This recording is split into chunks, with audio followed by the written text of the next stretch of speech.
Alabama, 6 times an SEC tournament champ overall. That ties Florida for the most.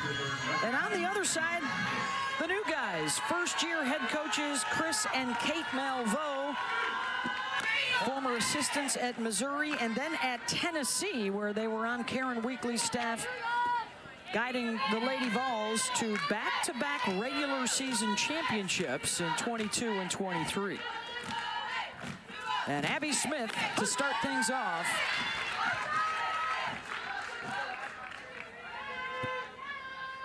.321 on the season. And the infield pulling way in against the lefty slapper. Oh.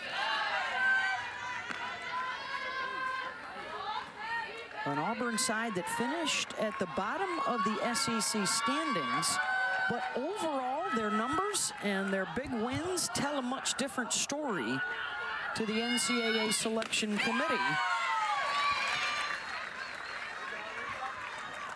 Both these teams on the regional host bubble to try and stay home opening weekend. So this is a piece of criteria that both would love to have, and that's a head-to-head win. Well, that's one of the bonuses of this tournament is it's resume building. I mean, the deeper you go, the better, more than likely, the better the RPI wins you're going to get if you continue to punch your ticket to the next round. Brisky immediately starts out with a full count. Smith fouls one off. It's been a tale of 2 seasons for Jocelyn. She started out the year 1 for 5, really tough non-conference schedule. But since then, 14 and 6. That includes wins against Oklahoma, Washington, Virginia Tech, Mississippi State. And she'll open up the day with a strikeout. On to your point, Beth, you don't beat really good teams unless you have really good stuff, and Brisky can move the ball around the zone. We saw her go upstairs. She gets the strikeout going downstairs. That's a drop ball. It's fallen off the table. Look at the way she's going to peel that off. It's going to come in around 70 miles an hour. Really good late sharp movement. Here's Peralta.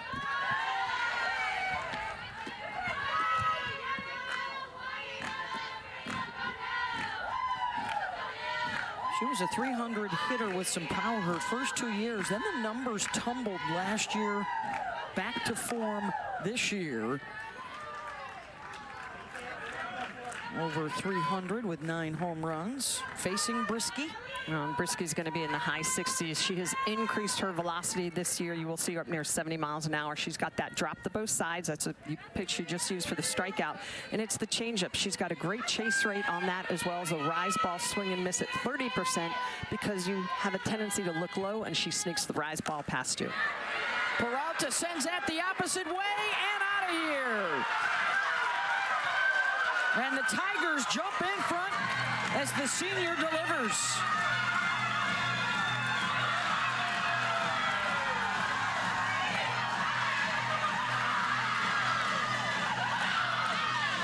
And that's our first home run of the day here at the SECs.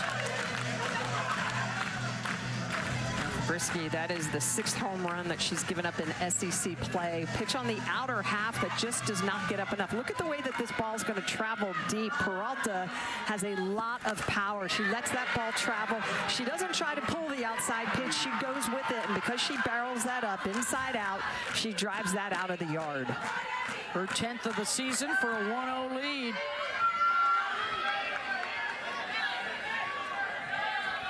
Good exit velo for college softball is about 70. That one was pushing 75. Got out of here in a hurry. Ball down.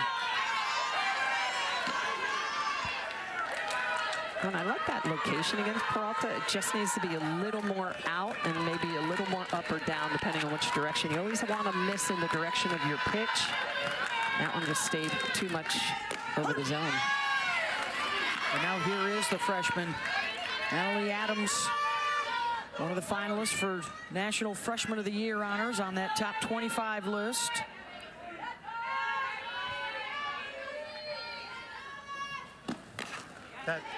She finished top 10 in the SEC this year in hits and batting average.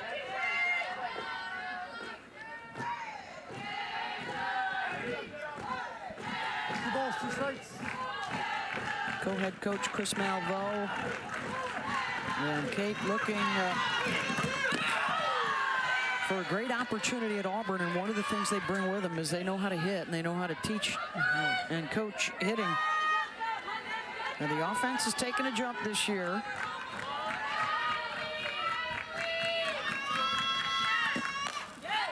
Adams onto the roof.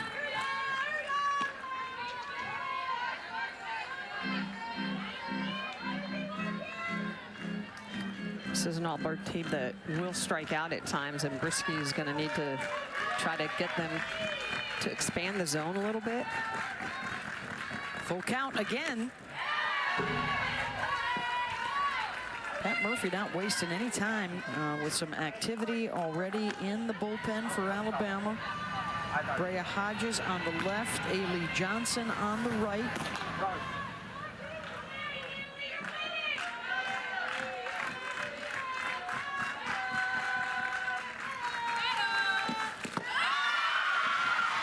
And the walk to Adams.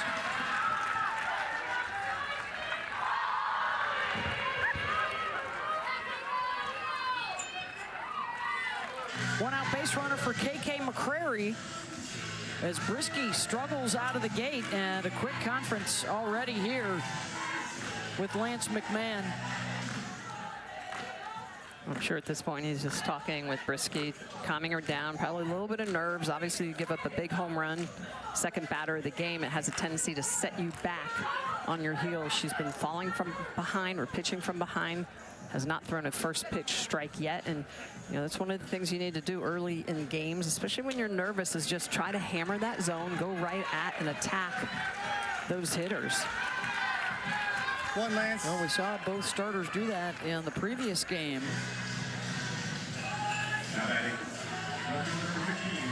And Brisky trying to work out of some early trouble.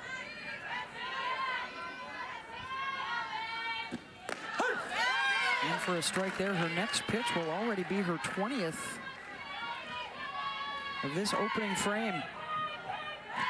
Well, even to Abby Smith that she struck out, she went to full count. So she has a tendency to go deep into counts to hitters.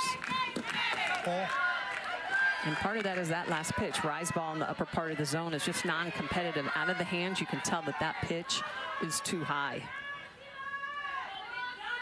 In 2 of the last 3 games, one has left the yard off of Brisky. Slice to first, Dukeshire's got it, steps on the base, double play. But a run up for Auburn on the home run ball. Well, Peralta, the senior, takes the ball the opposite way. Her 10th home run of the year. Optimistic, getting this ball out of the yard and getting Auburn on the board.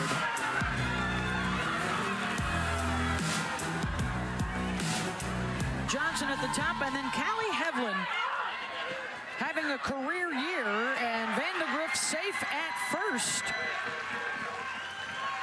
Short game to start out for the Tide, and the tying run is aboard. Well, this is Vandegrift. It's all about getting on base, using that speed. She puts that bunt down and then is off to the races. The throw a little bit inside the line, but she does a good job here as she approaches the bag.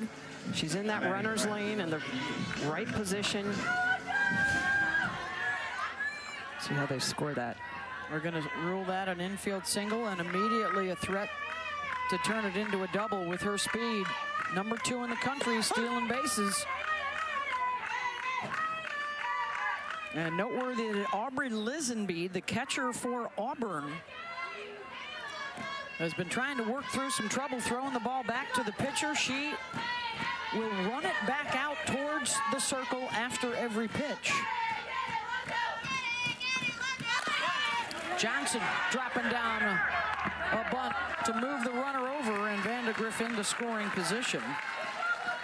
Interestingly enough, Lisenby has no problem throwing the ball around the bases. Is good at throwing out base stealers. Yeah, and that's usually what happens with the yips. It's usually when you're just making those toss throws back to one of your teammates. Usually when you're in action, you don't run into those mental blocks. One down after the Johnson sacrifice, and Hevlin first pitch swinging. 2 down. S.J. Guerin, we finally get to introduce her after 3 first pitch swingings from Bama. 20-9 on the season, one of 3 20-game winners in the SEC this year. 4, excuse me. Yeah, she's been a big pickup transferring over from Oklahoma. Opportunity, wanted more time in the circle. And she's crafty as well. She's got that good curveball that she'll throw on both sides of the plate, especially tough to lefties.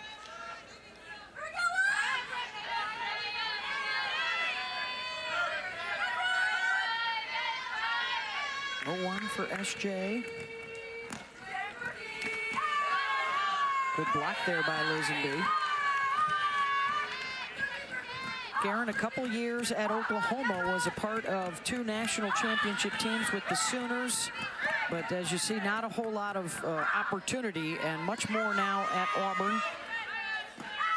A late season player of the week honor for her. Ellisted off one glove and into another. Roach is there to back up Adams, and that'll end the threat. 1 in the books. Auburn leading Bama 1-0. Ellisted hits a hard ball at Adams, goes off the glove, but I love the way she stays at home. Roach over to Adams for the final out. They said these players are young. Both teams have a lot of new faces, and they may not be familiar with just how hated this rivalry is. The coaches tried to talk to them about it, some of the upperclassmen, to try to let them know that this is a heated rivalry. They didn't play this year, but Alabama has the edge, 6 and 9 in SEC tournament games. We'll see if the hate gets a little more heated later in this one. Yeah, it's just the 43rd meeting all time with an advantage for Alabama. 6 and 3 is highly referenced in this SEC tournament, but they've split their last 4 meetings here. I'm just going to throw this out there to unjinx us, but both teams played a 14-inning first-round game last year at the tournament. Unjinx us? Don't blame the messenger. What a snag at short. And the one-hopper to first for Salin Hawkins. Wow. That is a gold glove play for Salin Hawkins. Unbelievable, the energy that she brings to this. The sophomore has just been outstanding in this position for Alabama. Dives into the 5-6 hole, throws from her knees, and then how about the pick by Dukeshire? In real time, not a lot of time to make this play. Outstanding effort on both ends. Dukeshire going out and getting it, closing up that throw, keeping the foot on the bag. That is a huge Ruling effort. on the field is out at first base. Auburn is challenging. The play is under review. Marty Abazishan, the home plate umpire. Bobby DeMeo at first. Chelsea Clerk at third tonight. So the ruling is out at first. They're going to need evidence to prove otherwise to change it. Each side gets a couple of challenges per game. And I don't think there's any doubt about that one.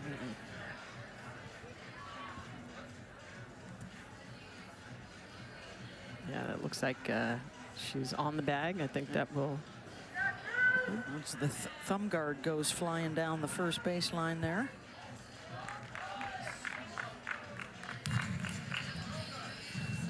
After review, the ruling on the field is upheld. The runner is out. That is Auburn's first challenge.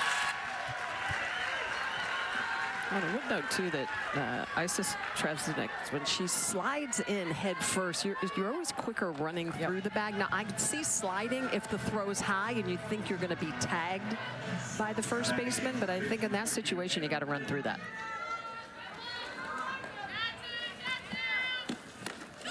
So 1 down for Anna Wohlers, the third baseman. Senior out of Davenport, Iowa, in her second year at Auburn. A lot of newcomers with this new era and the new coaching staff on the Plains.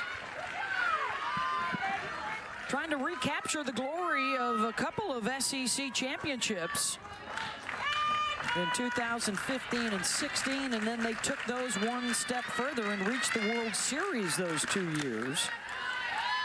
One time playing for a national championship. That's right. Champ Series against Oklahoma.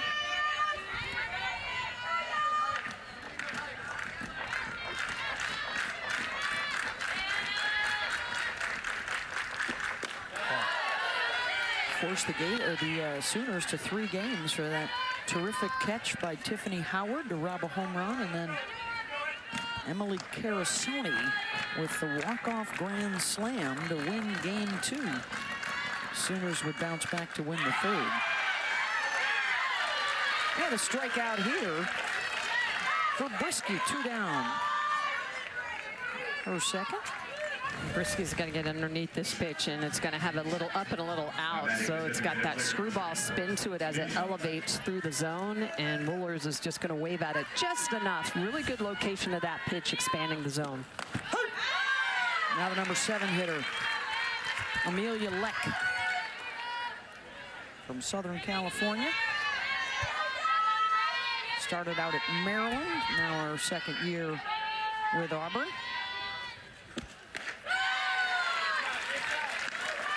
SEC stats, they had the 14th best batting average. They were 13th in runs scored, 12th in home runs, still adjusting to a new way of doing things. They did have the most strikeouts in the SEC. Already a couple here early on. But the Melvos have loved their fight. 20 come from behind wins, the most in the country this year. And Brisky gets her 2nd strikeout of the inning in a 1-2-3 affair. I love the way that Brisky's manipulating that rise ball. She can make it look like it's going a little bit away from lefties, but how about up and underneath the hands of the righties? A nice rise ball climbing the ladder. 2 strikeouts in the inning, 3 of the game for Brisky. But 7 different champs over the last 10 years. The Gators are looking to go back-to-back again this season. They open up tomorrow against Ole Miss in one of our 4 second-round games. Here's Marley Giles, 5, 6, and 7 coming up. Let's see if Bama looks at a few more pitches. Only 7 required for S.J. Guerin to get through the 1st inning. Hits the corner for a strike. Marley hot last weekend at 1.7 for 8, and of course SJ starts her out with 2 straight change-ups. Keeping her off balance. Here's the 0-2. 3 straight. Yeah. I think that was a good call. Throw that one a little outside, see if you can get her to wave at it. This is the one bat, though, that Patrick Murphy has talked about all season long, trying to get her started and hot. And if she stays hot in the postseason, huge difference maker for this lineup. Well, she was big for them last year with a couple of multi-hit games at the World Series, hit a home run in Oklahoma City. Remember, this was a team that did not finish above 500 in league play last year for the first time ever. And all they did was go on a postseason tear and make it to the World Series for the 4th time in 5 seasons. Middle of the pack again this year for Patrick Murphy, and they're looking for a similar kind of run. If they win today, they would tie LSU for the most tournament wins by any program. Tigers have won 47. And Giles, base knocked back up the middle.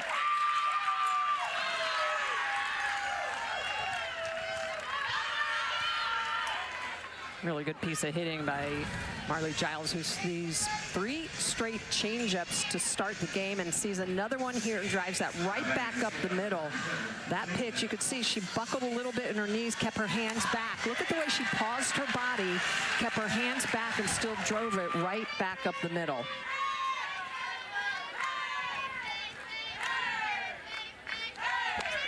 Second inning in a row here with the base runner for Bama.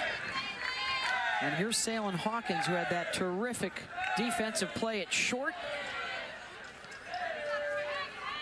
Transferred in from Mississippi State. She was another one that swung the bat well last week.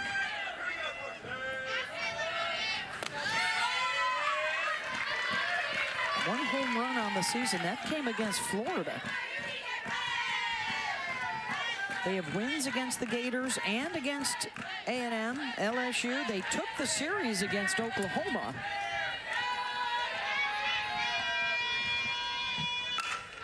Hawkins drives that one deep. And off the base of the wall with one hop. And the runner all the way around third and coming home as Giles will score. And it's tied at 1 apiece. Hawkins with the RBI double. That was a great piece of hitting, but outstanding running also by Marley Giles. So Hawkins is going to get a pitch she can handle. It's on the outer half. That's a backdoor curveball that just bleeds a little bit too much into the zone, and Hawkins elevates it. She lifts it, but ultimately gets it into the gap, and that's the key. Goes off the base of the wall, and Marley Giles, a lot to celebrate about. She saw that. That play was in front of her, able to score all the way from first base.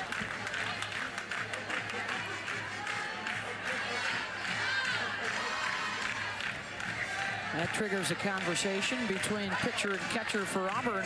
And now the go-ahead run in scoring position here for the 7-hitter, Abby Dukeshire. Hawkins has really done a good job at that shortstop position, now hitting out of the 6-hole.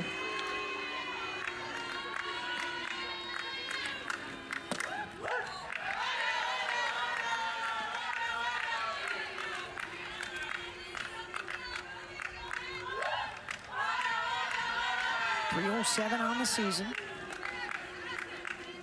Has settled in as the starter at first base this year for the Tide. Dukeshire lofts one out to left, and that'll drop in. Runners on the corners, nobody out. And now the go-ahead just 60 feet away for Riley Valentine.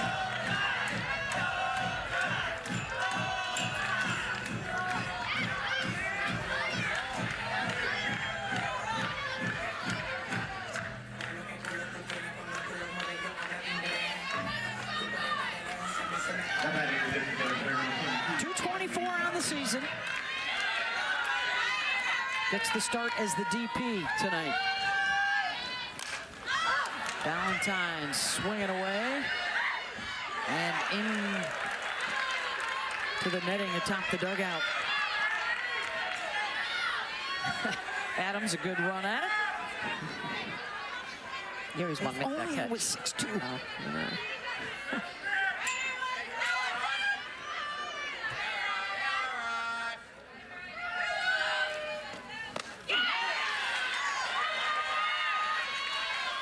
Valentine swings through it.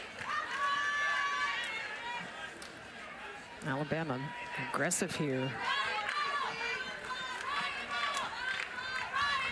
Good idea of what they're hunting. 0-2. Got her. And here comes Annalie Adams. SJ is going to work the rise ball on the inner half underneath the hands after working the setup pitch on the outer half. So that's just really good command of a rise ball that's going to have some tail on the inner half. Really good movement on multiple planes, so it's coming up. As it's coming in, she gets Valentine to whip through it.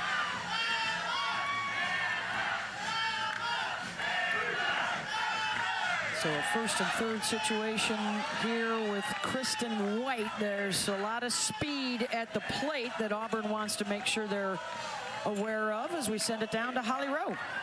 Well, S.J. Guerin got a little bit of a situation arising right now. They've talked about how she is a little bit unconventional in her approach, that she's got a really nasty spin. She's developed an off-speed rise this season, an off-speed and a rise this season, and her spin rate is very high. But right now, just getting hit very hard. Michelle, I'm just curious, what does she have to change right now to get a little bit back on track? Yeah, I think Holly, her last two pitches to Valentine were outstanding. She put them on different sides of the plate, but she had good spin rate on those. She had good location and breaking in multiple planes, and that's really one of the keys. She's not going to blow it past you.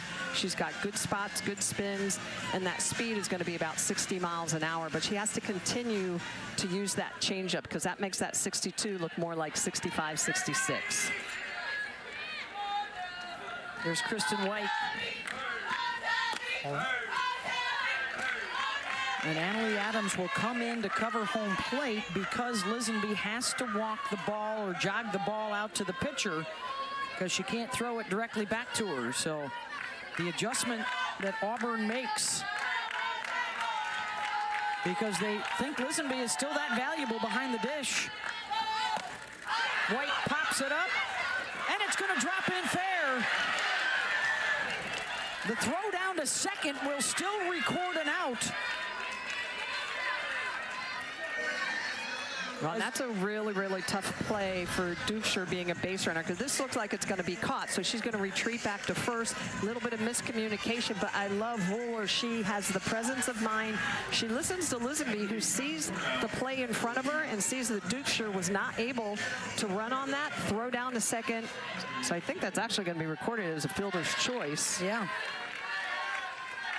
Dukeshire the second out of the inning. So now first and third, and here's Vandegrift at the top. White was running on the swing.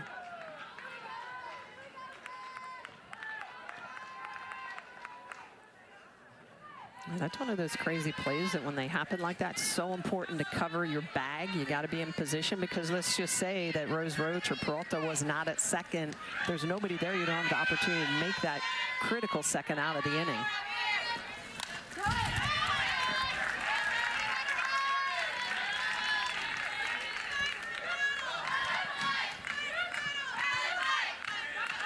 .432 for Bama with runners at first to third. Hawkins is at third.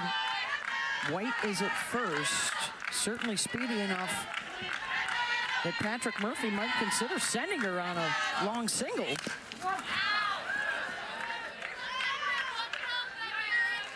One run is in on the RBI double from Hawkins. And Bama trying to get the go-ahead home.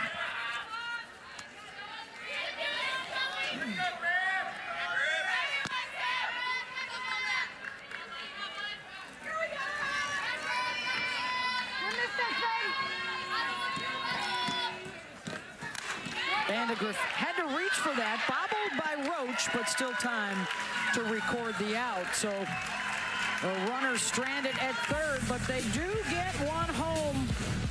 Hawkins able to deliver to tie up the Iron Bowl in the SEC tournament.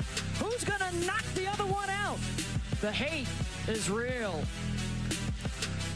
The last time we had a back-to-back Florida, they're going to go for another one this year. That's only happened on 4 different occasions. The Gators have done it twice. The other thing that's noteworthy is 9 of the last 12 SEC tournament champions have used that as a springboard to get to the Women's College World Series. And a rope down the line for Lisenby. Title holder to a long single, but the leadoff is aboard for the first time tonight for the Tigers. Well, Lisenby, you can see where she's at, but look at where the defense is playing for Alabama, well off the line, and then they're going to throw back on the inner half, and Lisenby just has that lane straight open, hitting that ball right down the line. Traditional third base position, it's probably a ground out. Well, you're seeing analytics come into play a lot more, whether it shifts or, you know, just the slightest little slide like that over into the 5-6 hole. And a pinch hitter, or a pinch runner is on for Auburn, Georgia Lessman. So there's the go-ahead aboard. And it's Rose Roach, the 9-hitter, potential sacrifice coming. Oh, not from Rose. .216 batting average on the season, and she only has just the 1 sacrifice this year.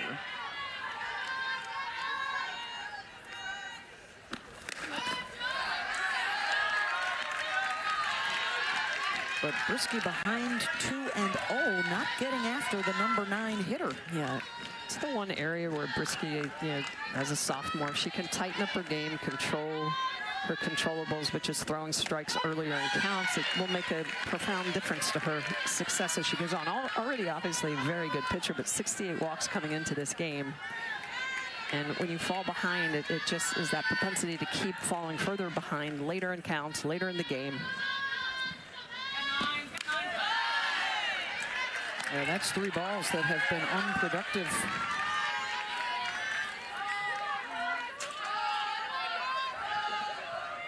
Or non-competitive, I should say. McMahon and Murph keeping a close eye. That's at the knees for a strike.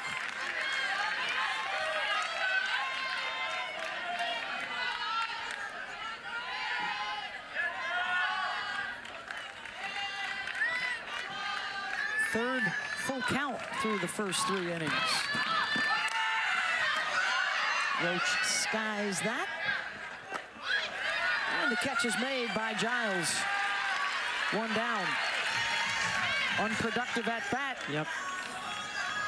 Especially out of the 9-hole, you get the 8th hole on. It's so important to have those productive outs. Do anything you can to move that runner into scoring position.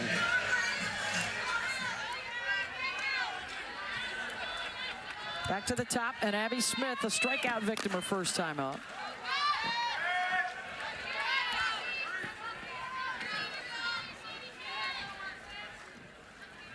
On deck, the home run hitter, Nelia Peralta. Apo Taco back in the first.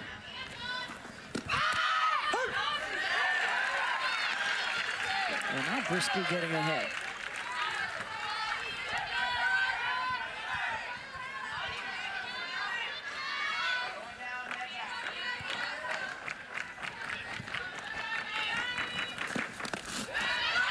Giles scoops, throws. What a play by Marley.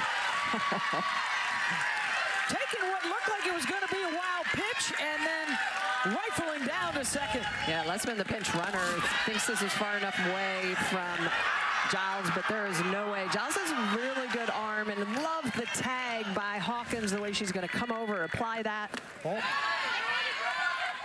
8th runner she's nabbed this year. And erases the would-be go-ahead. He's only allowed 3 pass balls this season, so excellent coverage behind the dish. Oh, and they thought they had a called strike 3 right there. Yeah, that's a change of speed coming in at 62 miles an hour.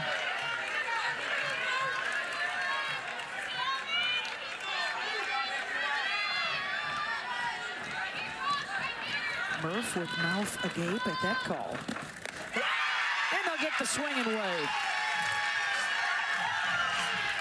Brisky gets her 4th K of the day. Brisky with 4 strikeouts on the day. The setup was the changeup. She doesn't get the call. She says, that's all right. I'm going to use my low rise to pick up the strikeout anyway. Sooners, your regular season champs, just ahead of Texas A&M, which had a game rained out this year against Georgia, and had they won that one, they would have gotten a share of the championship. But it's Oklahoma, winners for the 12th time in 13 years of a conference crown, as they jump with Texas from the Big 12 to the SEC.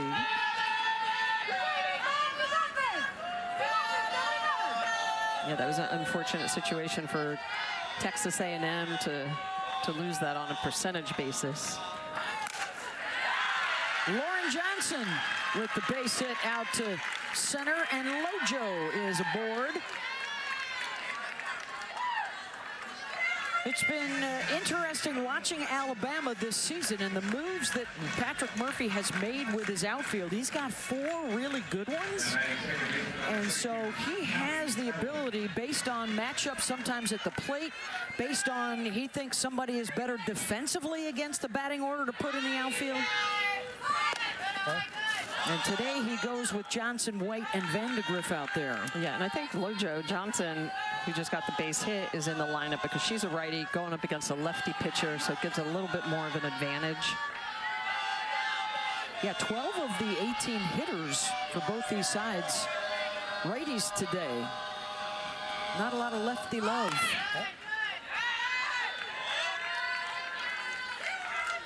Johnson also with good speed at first base.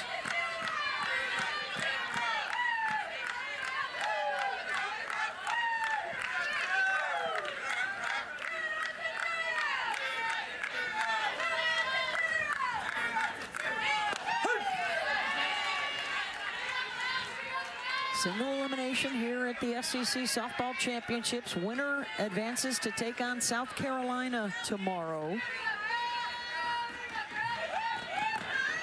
Auburn won the regular season series. Alabama lost the regular season series to the Gamecocks. One of the real pleasant surprise stories around college softball with a brand new head coach and a new way of doing things. And South Carolina, another one of those teams that is, well, they're going to host. It's just a matter of might they be a top 8 seed and possibly stay home for the regionals and the supers. Very complete program. They pitch well. They play good defense. They've been sound offensively.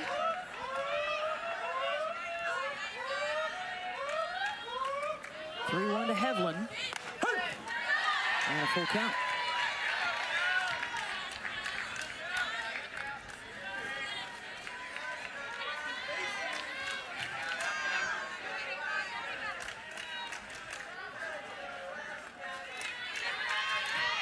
Hevlin enjoying a breakout season with Bama this year. Looking for a gap, and she'll find one. All the way to the wall, and here comes Lojo to score. The go-ahead run, the throw to third, and sliding in safely is Hevlin with an RBI triple, 2-1 tied.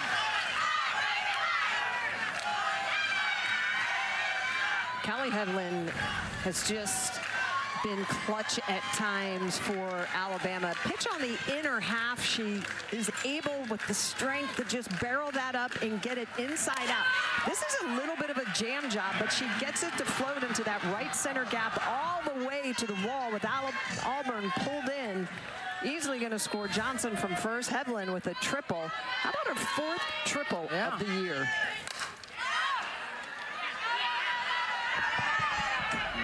Getting out of play off the bat of Hawkins, or excuse me, Ellisted, grounded out back in the first. So Hevlin, 4 triples, tied for second best in the league.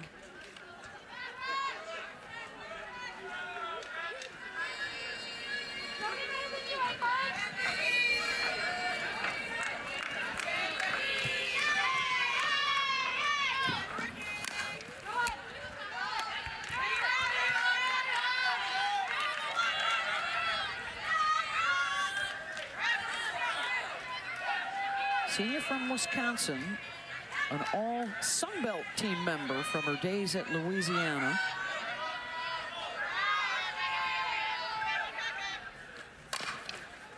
And that one will stay fair. And running to apply the tag is Adams, and so smart from the freshman because that meant Hevlin could not get too far off the base at third. That is a very good job by Adams. She just needs to be careful. She split her hands. Make sure she doesn't tag with the glove with the ball in her bare hand. I think she was pulling out to potentially throw. But we've seen that at times where the ball comes out, you tag with the glove and the ball's in your bare hand. Here's Marley Giles riding that 5-game hitting streak after she singled and scored in the second.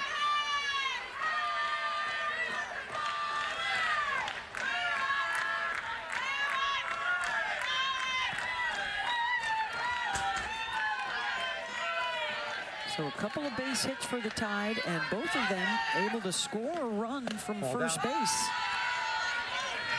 So Lisenby will wait for Adams to come cover home and then walk it out. The pitch clock, as you'll notice, the rule states that it doesn't start until the ball is in the pitcher's glove. I would imagine that is something the SEC coaches will want to discuss and perhaps change in the offseason.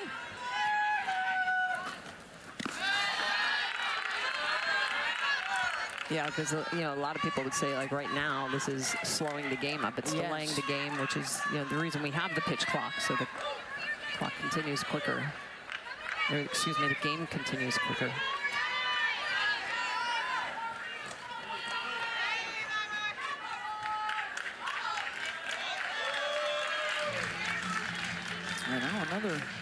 conference here for Auburn.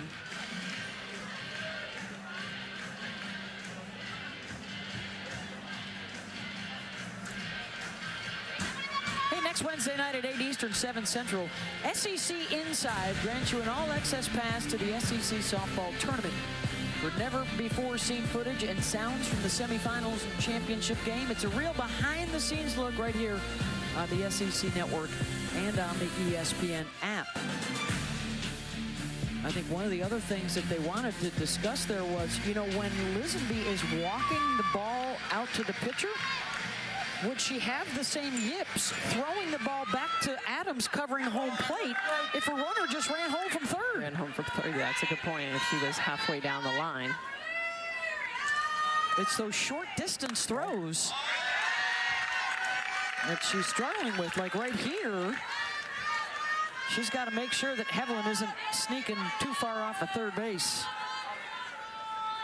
You know, talking to the Malveaux, they love her leadership in the dugout. They love the fact that she's a great teammate. It's just something that they have not been able to figure out. And Giles draws the walk. So runners on the corners with one out. And it's Hawkins coming up.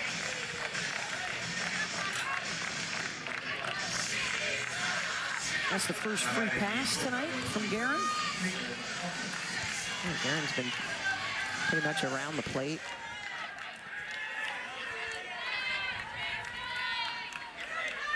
Hawkins doubled to right center her last time up. If you follow softball here at Georgia for many, many years, they love to teach Oppo G. There used to be big Georgia G signs in left center and right center. Well, Alabama's been doing the Oppo G successfully. They have. Power to the other side of the field. Well, that's just a sign that you're allowing the ball to travel, right? You're identifying it, especially against a pitcher that throws a lot of off-speed like SJ is. She's throwing that anywhere from 52 to 58 miles an hour. Harder stuff in the low 50s. She's a little bit backwards this inning. Yep. More balls than strikes. But when you let that ball travel, you hit it, Oppo. In for a strike, 2-1.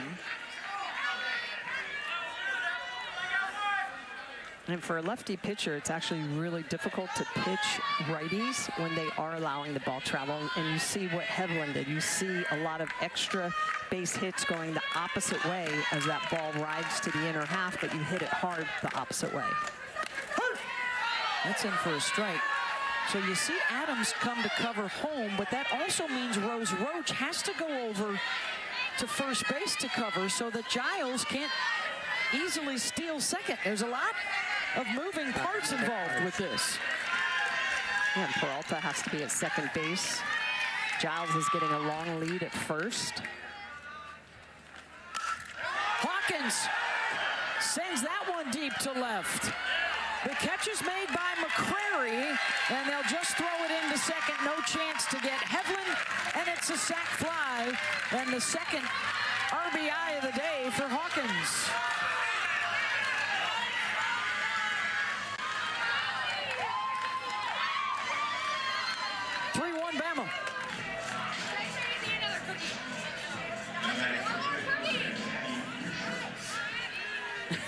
Hevelin wants a cookie, I believe, is the cry in the dugout. Well, she earned one because she also drove in a run with a triple.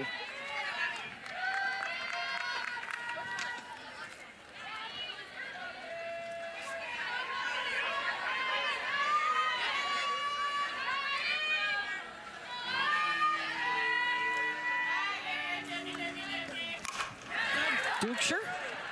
And the flip from Peralta to Roach will end the inning, but a couple in for Alabama, and the Tide are out in front. Brisky in the circle. Yeah, going up against this Auburn offense. That drop ball low in the zone just has a lot of movement, but it's been the rise ball that's been effective as of late in the game. To the lefties, it'll move out. To the righties, she blends it more up. But look at the way that arm will follow through. She gets that nice movement, so she manipulates that ball in different directions on different planes. She logged that solo home run back in the first. Since then, she's retired 5 of 6. And it's back to Peralta, the home run hitter, to lead off here in the 4th. That 1-0 lead has disappeared. Win or go home on opening day of this SEC championship. Winner has South Carolina tomorrow in the 2nd round. Both these teams, good RPIs, good strength of schedule.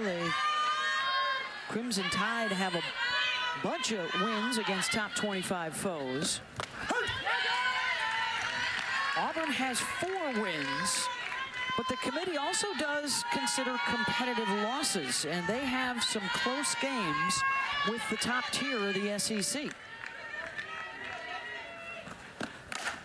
Peralta, well struck again. She's 2 for 2. Yeah, she's definitely seeing the ball well off of Brisky.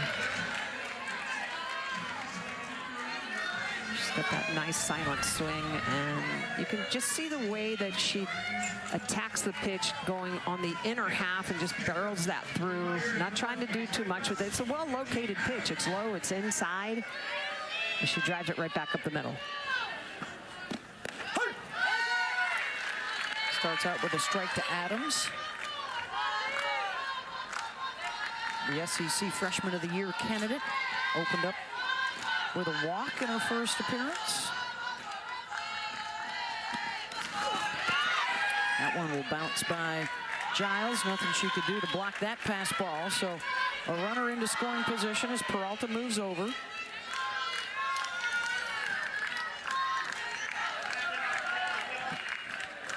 They've done this before. They know how to do it.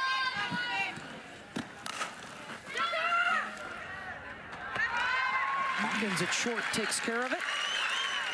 1 down.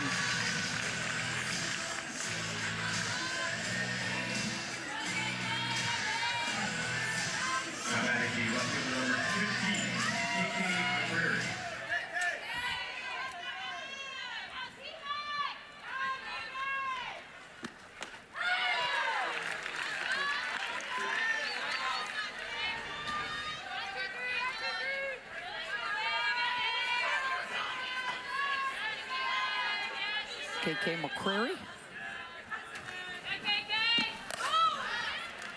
sends that one out to right center. White drifting over. 2 down. Runner will tag and head to 3rd.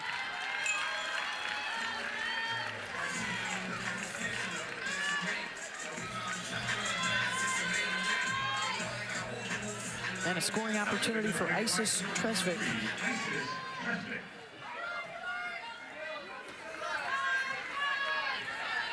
Senior from Wilmington, North Carolina. Her last at bat, she struck that ball very hard. Salem Hawkins made that outstanding play at shortstop.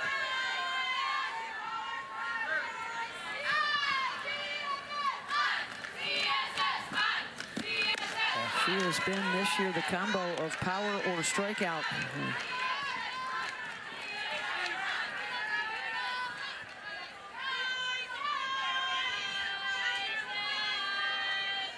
Auburn would prefer the former. Try to tie this thing up. Yeah, this is Auburn team. I mentioned it earlier. Over 300 strikeouts coming into today's game. They're going to swing aggressive from Brisky on that side, knowing it. Sometimes you have to not throw through your spins, rely on that movement.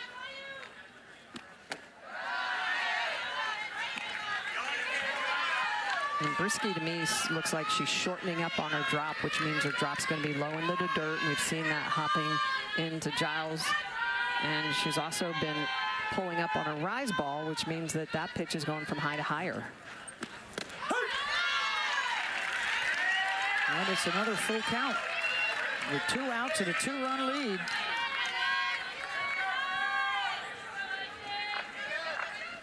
Peralta at 3rd. to chase the rise. 5th strikeout for Brisky to end the threat. How about Brisky? She uses the rise as the setup lower in the zone, and then this one she elevates, she puts it right in the eyes of Tresvik, picks up her 5th strikeout of the game. I want to be invited to that. See it going on. Good hustle by Holly Rowe. And here we go into the bottom of the 4th. The one and only meeting of these two this year. Alabama 24-2 when leading by a couple of runs or more through 3 innings, and that includes the last 10 in a row. Last year, the Tide peaked late in the season, hoping for a similar outcome this year. They have been to the NCAA tournament every year. They have been to the Super Regionals 18 of 19 seasons. The most of anybody out there.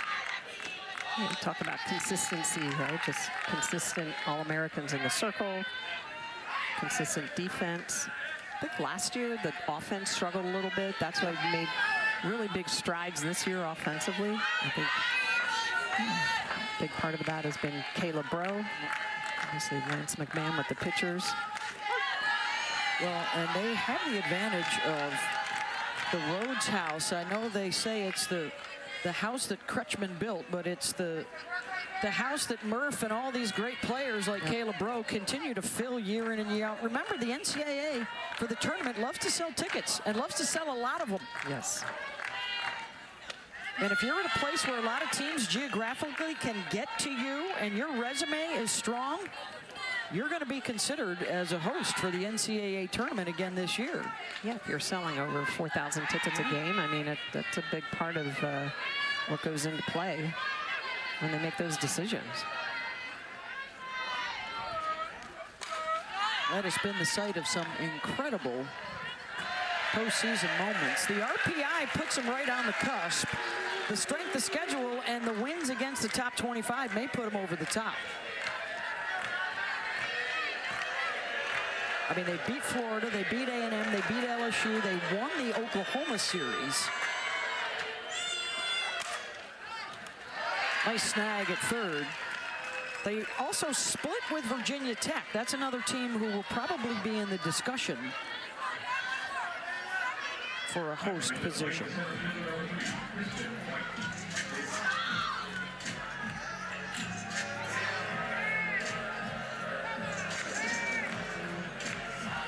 There's Kristen White, 9 spot. Reached on a fielder's choice back in the 2nd.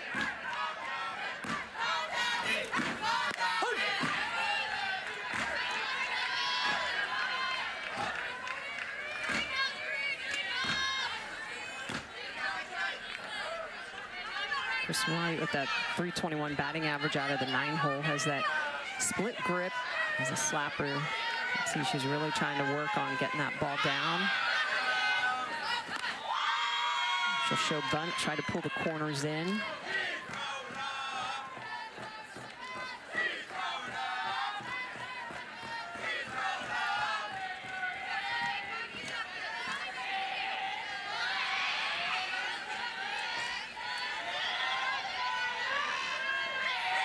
There's the 1-1 to White.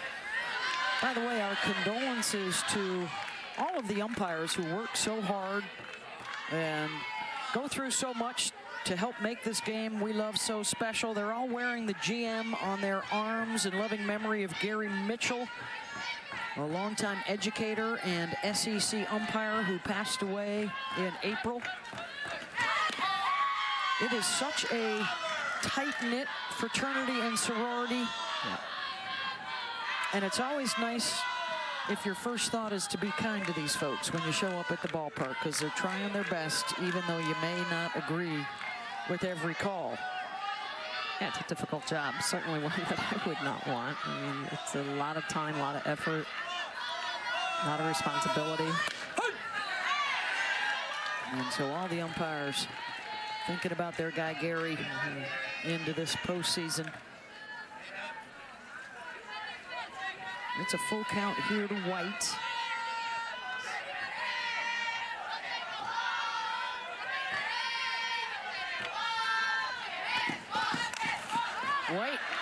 Lifts that one out to right field, and Tresvik gets under it, 2 down. Back to the top, and Audrey Vandergriff from Bogart, Georgia. She grew up in this neighborhood. A top 20 recruit. Dad was a really good high school football coach. She's got that toughness to her. And we credit Mom with the speed because she's one of the fastest in the game. State champ. Let's go down to Holly Rowe. Well, Audrey Vandergriff grew up in Bogart, Georgia, not far away from here. In her junior year, she won the Georgia State Championship in the 100 meters. She was 4th in the 200 meters. That's not just like a small school level. It is the entire state of Georgia. That's how fast this young lady can fly. Little self-talk in the box. And Tresvik, nope, that's off a hop. She's going to try for second, and they've got her. Little too aggressive on the base pass that time. And that's the 3rd out of the inning. Vandergriff with all that speed is going to get this ball down, but Tresvik, the senior, great ability to get up and throw into Peralta to get Vandergriff trying to pick up an extra 60. Over the years at the SEC Championships, who's going to be making some memories this year as Brisky records the 1st out. It is the 28th SEC Championship, and the first with 15 teams with the expanded format and the addition of Texas and Oklahoma. To the 5th inning and a 3-1 Alabama lead. Here's Amelia Leck. Brisky almost got another one, barehanded by Hawkins, and another spectacular play by the freshman shortstop. Salen Hawkins really just has owned that position for Alabama. This one, look at the way that she's going to manipulate her ability. Coming in, she thinks this ball's up the middle, goes off the glove. She has to stop, barehands it, throws off balance. Dukeshire with the good reach and stretch. Nice defensive plays. That's her 2nd one of the day. 2 down, and here's Lisenby.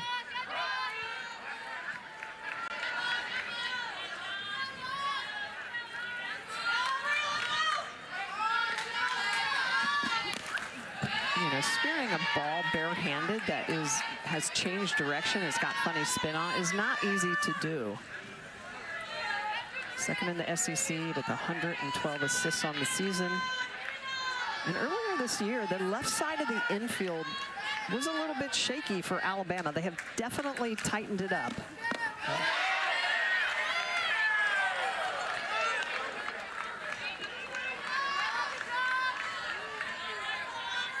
Didn't go 2-1.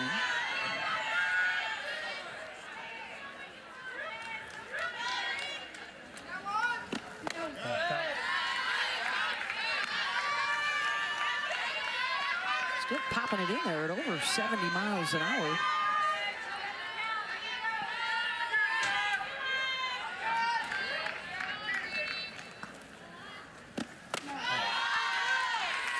Lisenby on base for the 2nd time. And a 2-out base runner. Here comes Rose Roach in the 9 spot.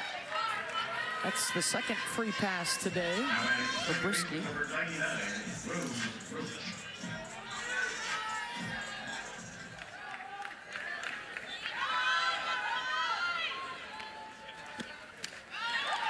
Rose popped to the catcher her 1st time out.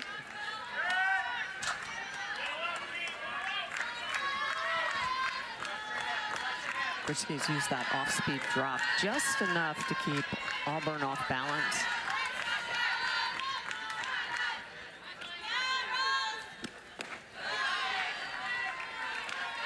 Low and away. She throws that hard drop at about 70 to 71 miles an hour. That off-speed drop, first pitch she threw to Roach was about 62 miles an hour.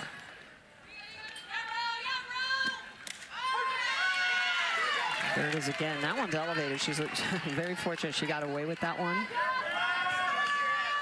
Held on to it a smidge too long. That elevates the pitch.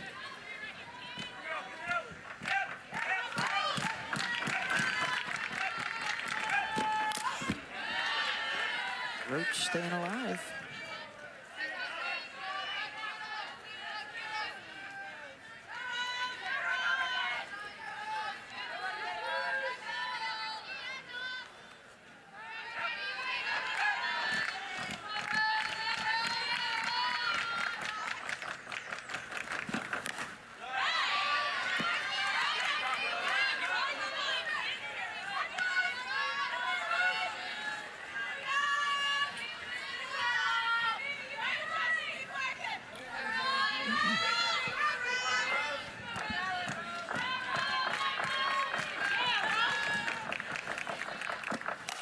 Roach keeps that one in play and drives it out to right.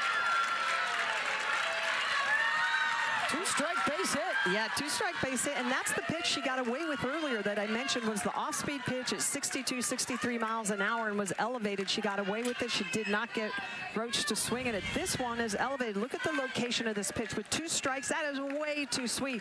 I'm surprised they didn't throw a rise ball because Roach's barrel drops down into the zone. I'd be throwing her a rise ball all day long. Let's go down to Holly Rowe. Well, talking to the Malveaux before the season started, you know, they're known as hitting coaches, and Coach Chris Malveaux was talking to us about understanding the load, leading with the reaction on that lower body, staying inside with your hands. They have really gone back to basics and done a ton of mechanical work with these hitters to try to start from scratch mechanically. He said that's gone okay throughout the course of the season. Some people have really leaned into it. Some people, when they've struggled, go back to their habits, but they are hitting the ball really well, particularly in this inning, and you can see some of that load and their mechanics paying off right now, Michelle. Yeah, absolutely, and it's, you know, now going through third time through the lineup. Well, that was the pitch right there. Yes, exactly. And this is where it gets dicey. Has not been a charm for Brisky third time through. Abby Smith has struck out twice.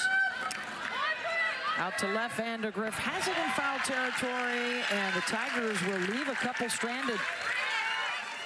3-1, Alabama.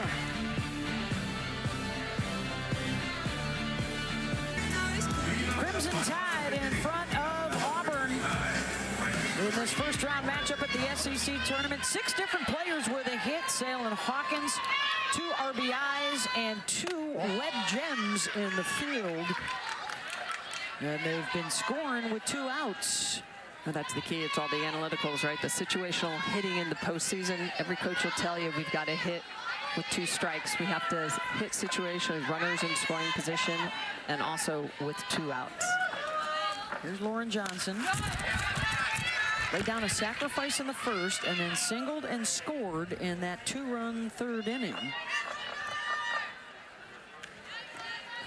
That stands as the difference in this one. Just 2 more at-bats for Auburn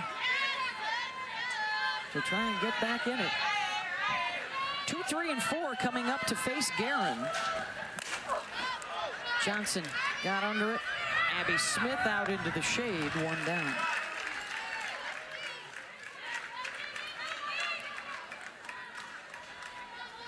Winner advances to play the 7-seed South Carolina tomorrow night.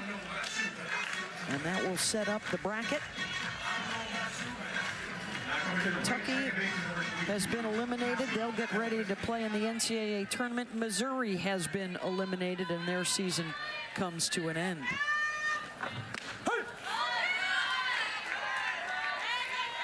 Top 4 seeds, Oklahoma, Texas A&M, Texas, and Tennessee all get a double bye, so they don't play until Thursday.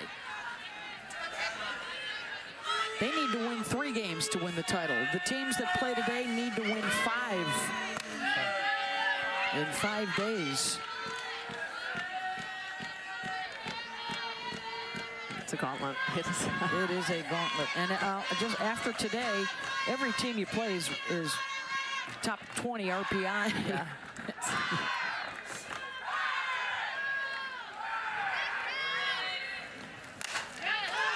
Hevlin gives that a go. Back to the wall, and a grab made by Tresvik on the run. 2 down.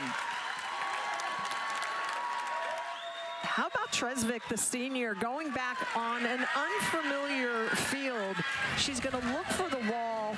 You can see the ball's going back. Look at her. She's going to look, see where it's at, and then she's going to climb up and grab it, knowing how much room she has, focusing on the ball and reaching. That's one of the most important aspects when you're going after a ball over your head. You have to reach.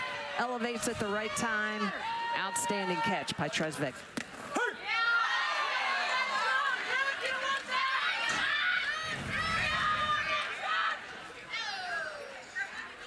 The grab, and then Karen loving it. No better feeling than when an outfielder has your back, makes a catch like that. And how about a 1-2-3 inning for Guerin? 8 pitches, that's all it took. And a web gem from Isis. Love it, McClenny Cam. She had a few catches like that over the years. Yeah. More than a few. She knows how to climb a wall or two. Not just because someone's chasing her, because she's chasing a softball. Awesome. I know she's excited too that softball's coming back to the Olympics 2028 in Los Angeles.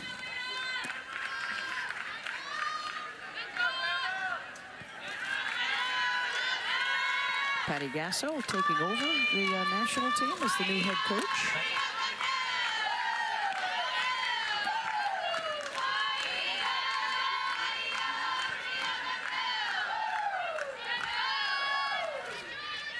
Here's Nelia Peralta.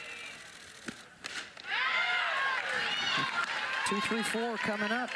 6 outs to work with. I love the way they challenge her. They go right back to that location that she hit the home run on, but this is a better rise ball that she elevates. Brisky getting underneath that pitch.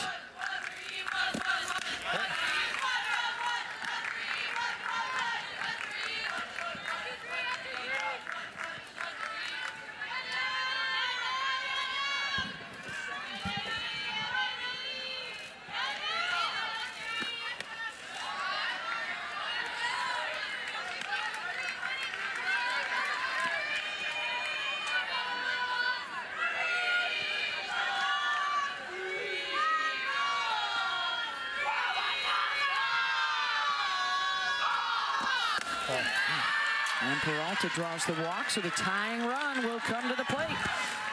Brisky has made the adjustments she's needed to. This was the home run. Look at the location of that pitch from Peralta. Now she starts to really locate her pitches better, drop in the outer half.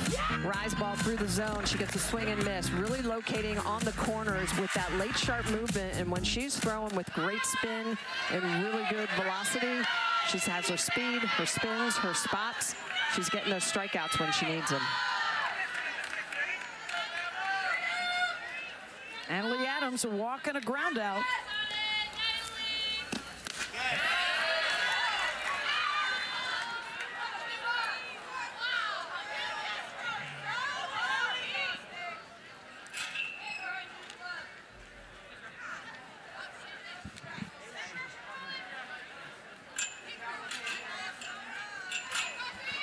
Falling behind here, 3rd time through the lineup.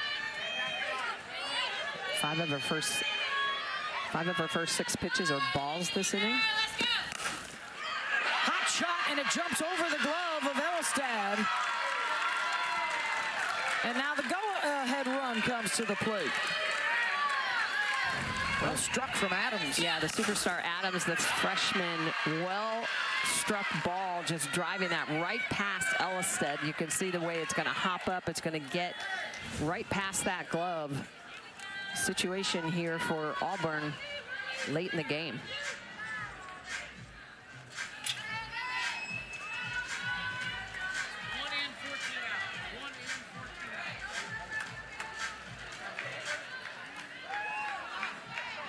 Dahlia Martin on the run.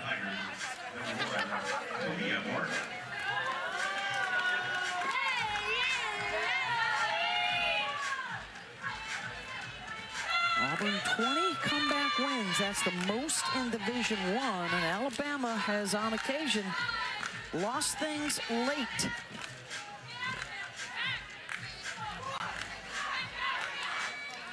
And right now, Tigers putting some pressure on.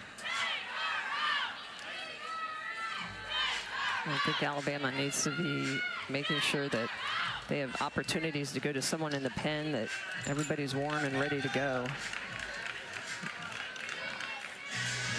I think Caitlin Riley is a possibility here late in the game. That was 73 miles an hour off the bat, and now here comes KK McCrary with a chance to do some damage. Now in her 5th year, 3rd year at Auburn, prior to that at Tennessee.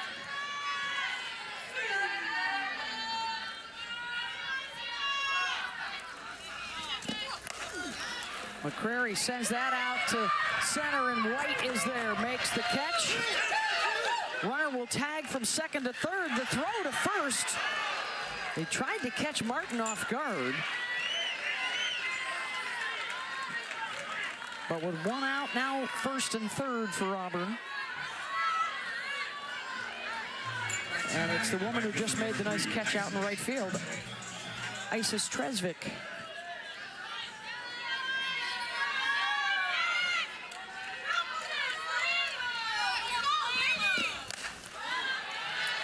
Fouls that first pitch off. She had a chance to drive in a run in the 4th. Brisky struck her out with a rise at the eyes. Let's see how the two sides approach this at bat.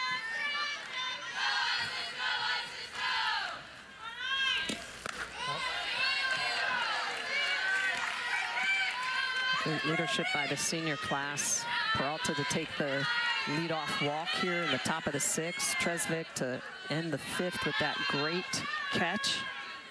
Building some momentum here. In the dirt, good block by Giles.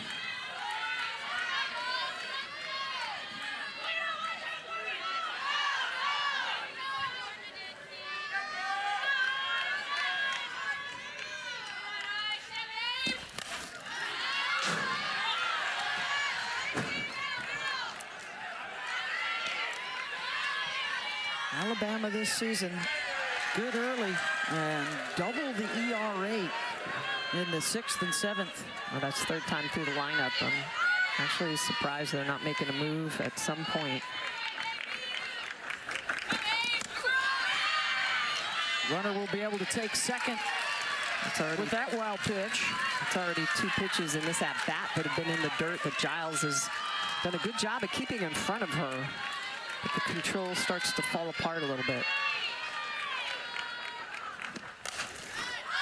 Tresvik skies that one, and out on the grass is Hawkins. The runner tags, the throws up the line. Obstruction is the call.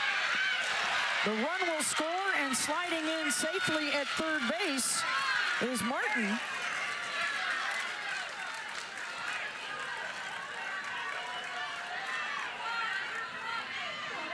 Sacrifice fly for Tresvik brings Peralta in. And it's a 1-run game with a runner at 3rd. And a challenge may be coming from Bama. Ruling on the field is safe at 3rd base. Alabama is challenged. Play view.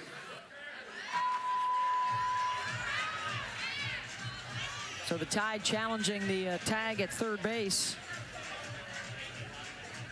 If reversed, it's the 3rd out of the inning.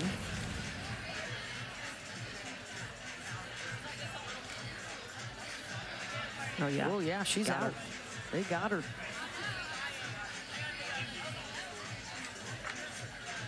Boy, the throw was on the money. Nice tag by Elistad. That's going to be changed. After the collision, that's a good throw by Giles, getting in, going after that throw that was up the line. The ruling on the field is changed. The runner is out. The run scores. That's 3 outs. Alabama's first challenge. Good challenge by the Tide. And now are they challenging to see if the runner at 3rd left early as the 2nd challenge? This could take a run off the board. Additionally, the ruling on the field was the runner, the 3rd base, the runner started on 3rd base, left did not leave prior to the release of the pitch, and Alabama is challenging to see if that runner left prior to the release of the touch. Touch of the catch. Touch of the catch.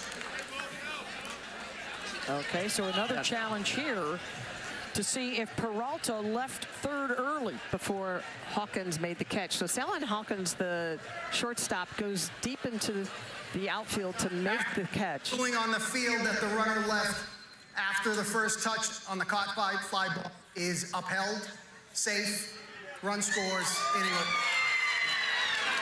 Okay, so they will not reverse that one. The run counts, and it's 3-2.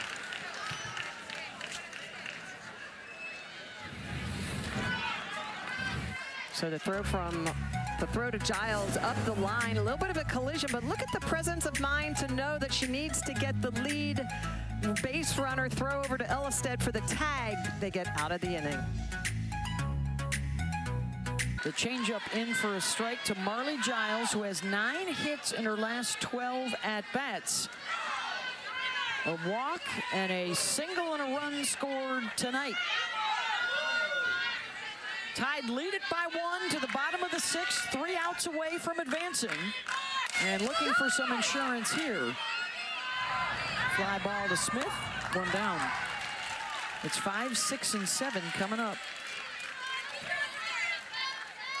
It's going to be important in the bottom of the 6th inning for the Tide, as you mentioned, insurance run. And if you don't put that run up on the board, just elongate the inning a little bit, have some tough quality at bats, give your pitcher, give your defense a little bit time to rest, kind of regroup, try to break the momentum that Auburn really has carried in late in the game since Tresvik made that really good catch out in right field.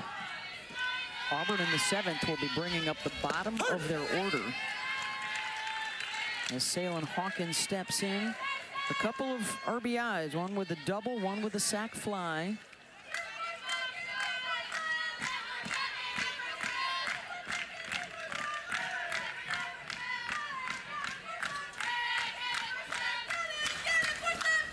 We were talking during the commercial, it probably would have been best for Hawkins to give way to the left fielder Vandegrift on that fly ball, because Vandegrift's momentum would have been bringing her to home plate, and there's a chance Tresvik would not have tried to score. Yeah, that's all about communication, because even if you're Vandegrift and you're playing deep with the speed she has, she can make that catch. Hawkins trying to make amends, driving Tresvik back, and she's got another one. On the track for the 2nd time tonight for the grab, 2 down.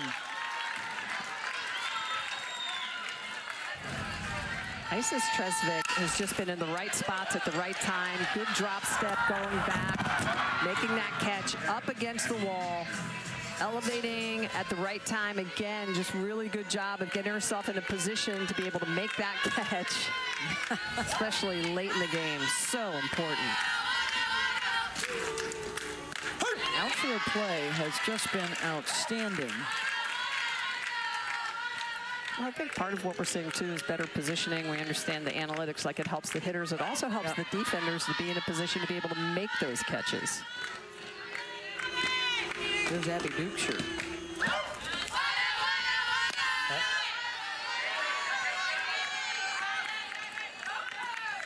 I mean, we've been around it all year long, Smitty, when we work with Jessica Mendoza, and she freaks out with every outfield catch. And now McClenny's here as well. It's an outie fest is what it is here at the SEC tournament. For a couple of national teamers, Dukeshire will extend the inning with the base hit. Down to Holly Rowe. Well, when Isis Tresvik made that first catch, because I'm a professional lip reader, I saw her say, y'all got to stop playing with me. And then when the next one just came in there, she's like, no, really, y'all stop. So she's having some fun out there talking back to the crowd. Nobody can hear her, but we can at least read her lips. That's awesome. Kinley Pate's coming on to pinch run. Dukeshire can re-enter. It's the 8-hitter Riley Valentine due up, but they may pinch hit for her as well.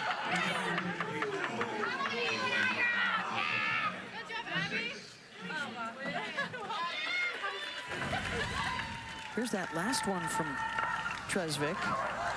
hard off the bat. Again, it's that first step, reads it immediately. Just goes back, right up into the wall, focused on the ball. And that's not easy because that ball is going from sun to shade, so that depth perception can be played with a little bit. Kendall Clark will step in here as the pinch hitter.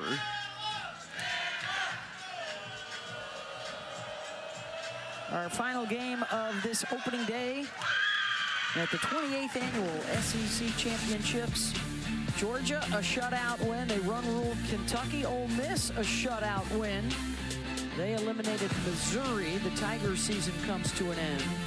And now the winner of Alabama, Auburn, will get set to play South Carolina tomorrow night in our nightcap. Auburn won 2 of 3 from the Gamecocks in the regular season. Alabama just this past weekend dropped 2 of 3.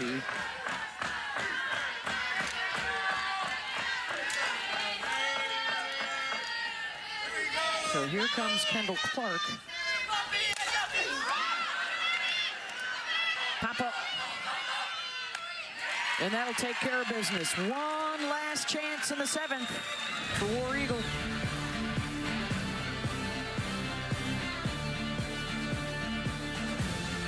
The 2025 SEC Softball Tournament on the SEC Network is presented by T-Mobile 5G Home Internet.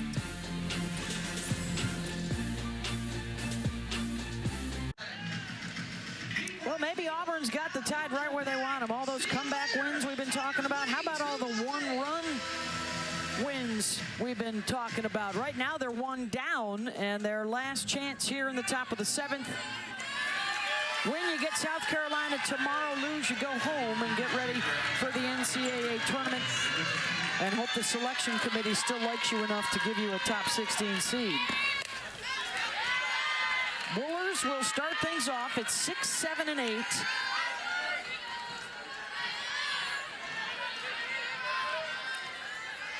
Anna and Amelia Leck 0 for 2. Lisenby has been on base twice. Looking for a base runner. Brisky trying to go the distance. And I'm sure they talked to her in between innings, like, look, you have to throw from ahead here in the top of the 7th. Got the lower part of the line at 6 and 7 holes, have been very quiet. You've got to go out there and just hammer the strike zone.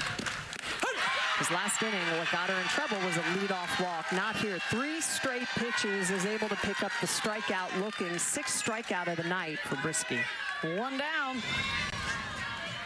And so she works the corners and she goes to the outer half. The low rise ball. It's a little bit of a scries, a little bit of an out, a little bit of up.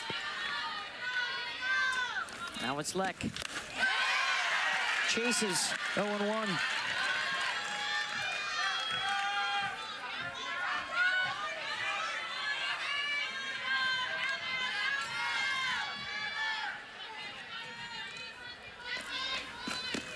Ball.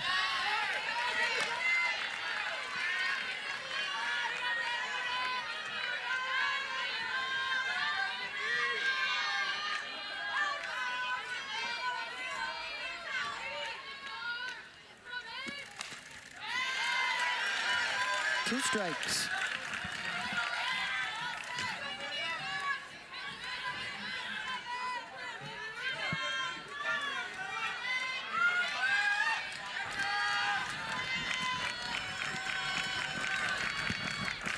One-two pitch from Brisky. Tried to get her to fish.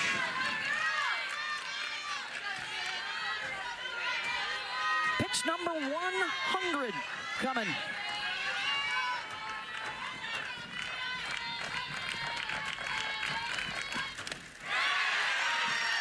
Got her. 2 down.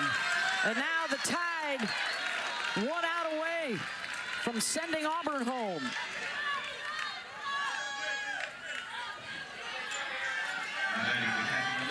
Brisky with that great drop ball. Chases Leck down into the dirt. 7th strikeout.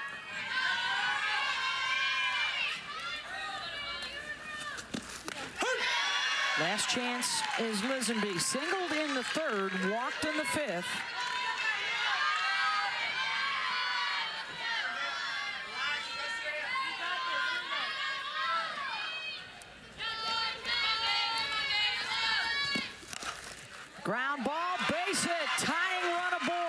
she set, change.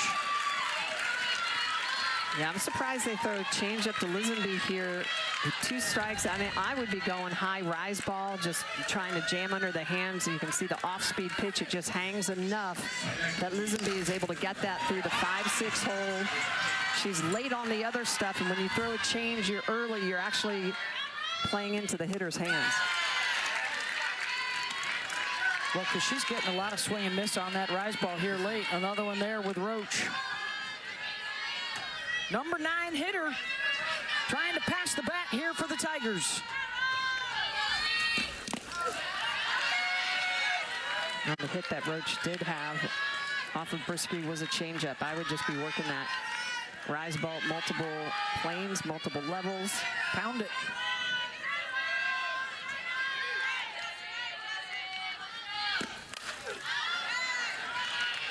Like that, fouls it away. And once again, down to their final strike.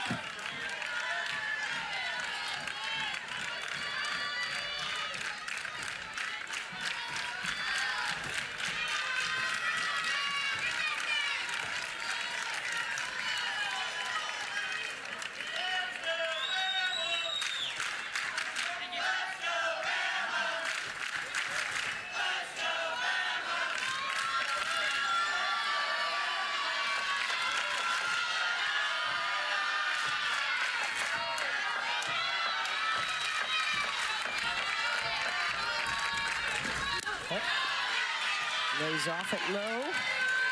2-2.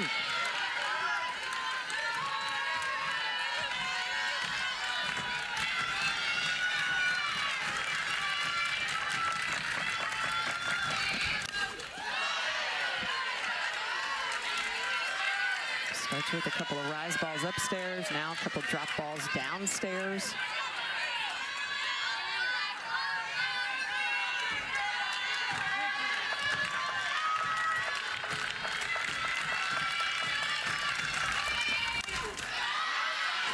Roach will get another look.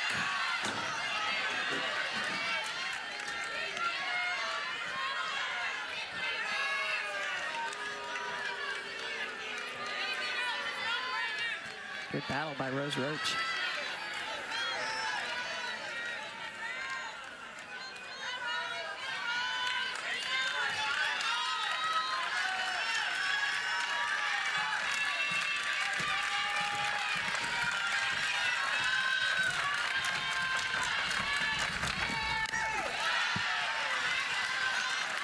Four straight foul balls by Roach, continuing to battle.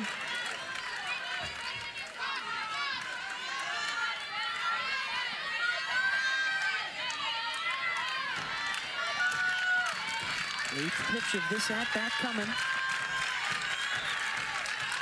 Tying run aboard. Got her! And Brisky ends it for Bama with a complete game win over Auburn. 15th win of the season, and her reemergence in the second half of the year continues.